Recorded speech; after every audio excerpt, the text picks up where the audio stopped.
আমরা সবাই রাসূল সেবা রাসূলের শরণে তোমার নেতা আমার নেতা নবী মুস্তাফা সাল্লাল্লাহু আলাইহি সাল্লামকে নিয়ে কোনো কটূক্তি করলে আমাদের জীবন নিয়ে হলে তা আমরা প্রতিবাদ করব। বিশ্বনবীকে নিয়ে মন্তব্য করার জন্য একটা আইন করতে হবে। বিশ্বনবীকে নিয়ে যেই না কোনো বাজে মন্তব্য করবে তাকে ফাঁসির কার্যকর করতে হবে। এই মর্মে বাংলাদেশে সাল্লাল্লাহু আলাইহি ওয়াসাল্লাম মান রাআ মিনকুম মুনকারান ফালইগাইয়িরহু বিয়াদিহি ফাইন লাম ইস্তাতি ফাবিলিসানিহি ফাইন লাম ইস্তাতি ফাবিকলবিহি ওয়া যালিকা আযআফুল ঈমান আও কামা ক্বালা আলাইহিস সালাতু ওয়াস সালাম।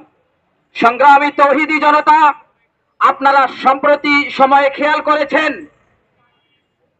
নীলফামারী অনলাইন শপ নামে একটি পেজ থেকে দীর্ঘদিন যাবত হযরত আয়েশা রাদিয়াল্লাহু তাআলা আনহাকে নিয়ে কটূক্তি করা হচ্ছে।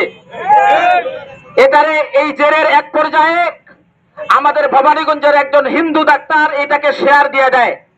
বিক্ষুব্ধ মুসলিমরা ভবানীগঞ্জে গতকালকে বিক্ষোভ মিছিল করে তাকে অ্যারেস্ট করিয়েছে। এই পর্যায়ে প্রশাসনের কাছে আমরা দাবি জানাই খুব দ্রুত তাকে ফাঁসি কার্যকর করতে হবে। বাংলাদেশে ব্লাসফেমি আইন কার্যকর করতে হবে দ্রুত। বাংলাদেশে কোন নাস্তিকের কোন ঠিকানা নাই। এর পরের থেকে কেউ যদি প্রশাসন যদি খুব দ্রুত কোন পদক্ষেপ গ্রহণ করে সবুজকে, এই আইডির মালিক সবুজকে যদি অ্যারেস্ট না করে, তাহলে আমরা খুব দ্রুত সময়ের ভিতরে প্রশাসন দেখতে পারবে আমরা নীলফামারী অচল করে দেব ইনশাআল্লাহ।